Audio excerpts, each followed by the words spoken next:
அகில பாரத சன்னியாசிகள் சங்க நிர்வாகிகள் ஆலோசனைக் கூட்டம் பொள்ளாச்சியில் நடைபெற்றது. மாநில ஒருங்கிணைப்பாளர் சுவாமி வேதானந்தா தலைமை வகித்தார்.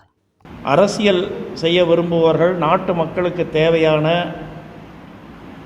பிரச்சனைகளை மற்றுமுள்ள அவருடைய தேவைகளை நிறைவேற்றுவது என்ற கோணத்தில் இல்லாமல் மக்களுடைய மத நம்பிக்கைகளை, ஜாதி உணர்வுகளை, பிரிவினைவாதங்களை தூண்டிவிடக்கூடிய இந்த இழிவான செயல்களை வன்மையாக கண்டிக்கிறோம். அவரை முதலமைச்சர் அவர்கள் பதவியிலிருந்து துணை பொதுச் செயலாளர் பதவியிலிருந்து நீக்கியதை வரவேற்கிறோம். அதைவிட மேலும் ஒரு படியாக அவரை அமைச்சர் பதவியிலிருந்து உடனடியாக நீக்க வேண்டும். எங்களுடைய சன்னியாசிகள் மாவட்டம் முழுக்க இருக்கக்கூடிய, தமிழகம் முழுக்க இருக்கக்கூடிய அனைத்து சன்னியாசிகளையும் ஒன்று திரட்டி அந்தந்த மாவட்ட ஆட்சியர் அலுவலகத்தின் முன்பு இதற்காக நாங்கள் மறியல் போராட்டம் நடத்துவதாக இருக்கிறோம்.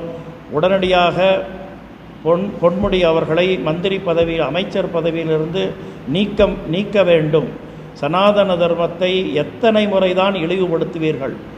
மிகவும் பொறுமையாக, சாதுக்களாக, அமைதியாக இருக்கக்கூடிய இந்த இந்து மதத்தை, சனாதன தர்மத்தினுடைய இந்த நம்பிக்கைகளை மேலும் மேலும் இழிவுபடுத்துவது பொறுக்க முடியாது. நாங்கள் எந்த ஒரு காரணத்தை கொண்டும் எந்த மதத்தையும் எப்பொழுதும் தாழ்வுற்றோ இழிவுற்றோ பேசுவதே கிடையாது. ஆனால் எங்கள் மீது மேலும் மேலும் இது போன்ற தவறான கொச்சையான வார்த்தைகளை பயன்படுத்தி, அதுவும் ஒரு தீகா மேடையிலே, திராவிடக் கழக மேடையிலே இதை பேசியிருக்கிறார். திராவிடக் கழக மேடையில் எது வேண்டுமானாலும் பேச முடியாது. இனி அதுபோல நடந்தால் அதற்கு சரியான பதிலடி கொடுக்கப்படும் என்று சொல்லி உடனடியாக மாண்புமிகு முதலமைச்சர் அவர்கள் இந்த பொன்முடியை அவருடைய மந்திரி பதவியிலிருந்து அப்புறப்படுத்த வேண்டும் என்று இதன் மூலம் நாம் வன்மையாக கண்டிக்கிறோம். உறுப்பினர் கனிமொழி அவர்கள் அப்படித்தான் பெண்களை இழிவுபடுத்த சொன்னாங்க. நாங்கள் ஒருபடி மேலே போய் பெண்களை வழிபடக்கூடிய தெய்வங்களாக தான் நாங்கள் பார்க்குறோம்.